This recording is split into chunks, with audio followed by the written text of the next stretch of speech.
अस्सलाम वालेकुम नाजरीन, प्रोग्राम बात निकलेगी के साथ मैं हूँ आसिया रियाज। नाजरीन, 13 सितंबर को काबुल में अमरीकी एम्बेसी और नेटो हेडक्वार्टर्स पे हमले के बाद पाकिस्तान को अमरीका की तरफ से सख्त तरीन इल्ज़ामात का सामना है। ये इल्ज़ामात अमरीकी हुकूमत की तरफ से भी आ रहे हैं और अमरीका के ऐवान नुमाइंदगान और सेनेट और उनकी कमेटियों से भी आ रहे हैं।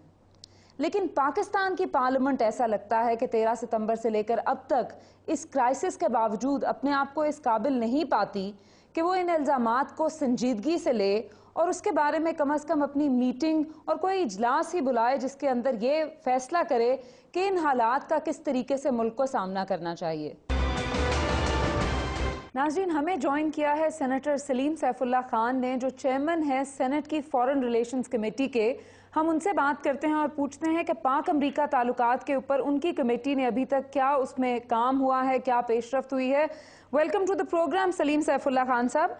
आजकल हालात हैं, स्पेशली जो क्राइसिस पाकिस्तान को दरपेश है पाक अमरीका ताल्लुकात के ज़िमन में, कोई आपकी कमेटी की मीटिंग हुई है 13 सितंबर से लेकर अब तक?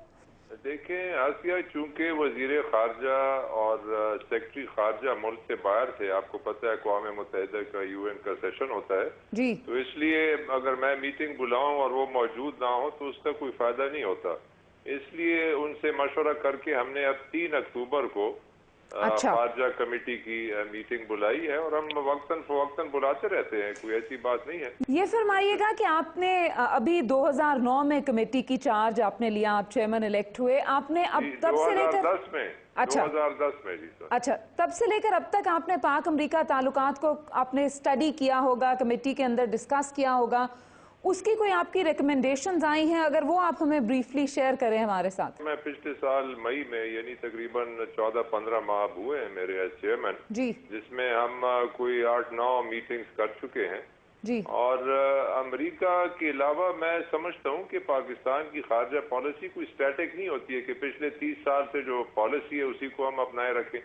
आप जी बिल्कुल, इंडिया को देखें, सोवियत ब्लॉक में था, फिर नॉन अलाइंड थे, आज वो अमेरिका के साथ अलाइंड है। तो डायनामिक्स होती हैं, जो हम सियासी वो हैं नुमाइंदे हैं, हम बैठ के एक विजन दें कि अगले 20 साल पाकिस्तान का या 15 साल क्या किस तरफ हमें जाना चाहिए जी। जो नेशनल असेंबली की कमेटी है, जो फॉरेन अफेयर्स की कमेटी, वो तो कुछ 3.5 साल में सिर्फ 17 बार मिली है।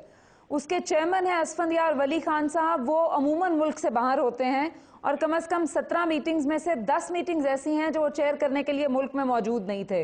जी जी, आप सही फरमा रही है। वो उसका जवाब तो आप असफंदियार वली खान से लें जी। मैं खुद, मुझे कोई शौक नहीं है चेयरमैनी करने का। मैं खुद कई मरतबा कह चुका हूँ कि अगर हमारी बात नहीं सुनी जाएगी, हमारी रिकमेंडेशन से अमल नहीं होगा, तो मैं चेयरमैनशिप भी छोड़ने के लिए तैयार हूँ। को मुझे ऐसे शौक नहीं है चेयरमैन बनने का।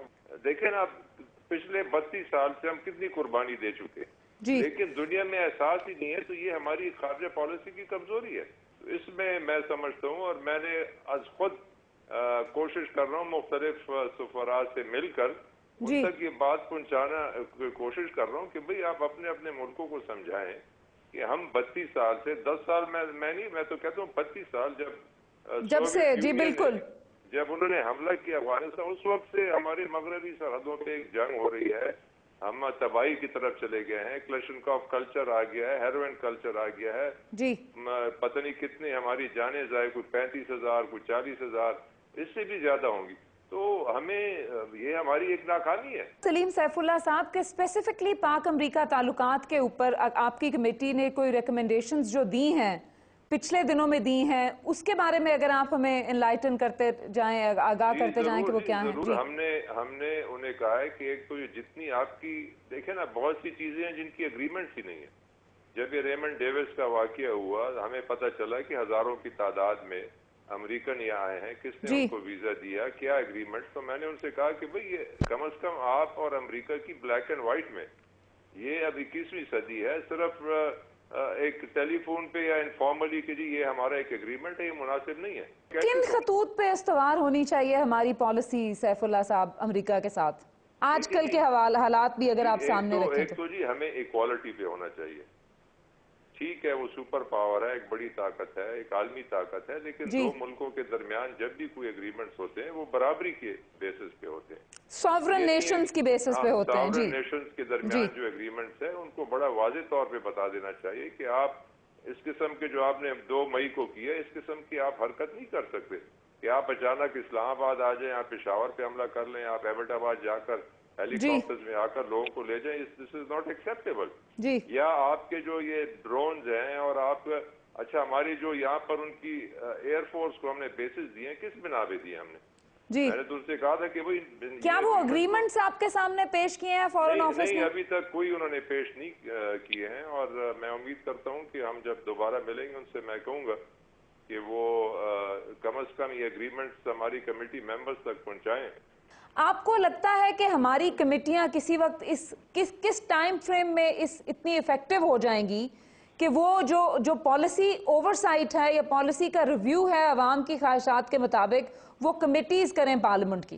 اس میں کچھ واضح وقت لگے گا. میرے خیال میں پچھلے 3.5 سال میں کچھ بہتری تو آئی ہے, یقیناً اوور سائٹ ہے, میٹنگز ہو رہی ہیں, لیکن میرے خیال میں ایک اور الیکشن ہوگا, انشاءاللہ یہ تسلسل جاری رہے تو مجھے امید ہے کہ بہتر لوگ بھی آئیں گے, قومی سوچ والے لوگ آئیں گے, اور یہ کمیٹیز جو ہیں یہ ایک ان کا جو ہے نا ایک بڑا مؤثر اور بڑا ایک اہم کردار ہے, اور اس کو ہم نظر انداز نہیں کر سکتے. بعض مرتبہ حکومت وقت جو ہے وہ بھی کوشش کرتی ہے کہ یہ کمیٹیز زیادہ فنکشنل نہ ہوں, ان کے جو کام ان کا ہے اس پہ کچھ کرٹیسزم نہ ہو. جی بالکل, اوور سائٹ جو ہے وہ نہ ہو. ہاں جی, یہ بھی ایک المیہ ہے. بالکل, یہ ایک ٹرانسپیرنٹ گورنمنٹ کو چاہیے کہ وہ کمیٹیز کو مضبوط کریں, ان کو زیادہ مؤثر کریں, اور جو چیز ہے وہ عوام کے سامنے لا سکیں. بہت شکریہ آپ کا سلیم سیف اللہ صاحب, ہمیں جوائن کرنے کا اور ہمیں بتانے کا سینٹ اور سینٹ کی کمیٹی کے بارے میں.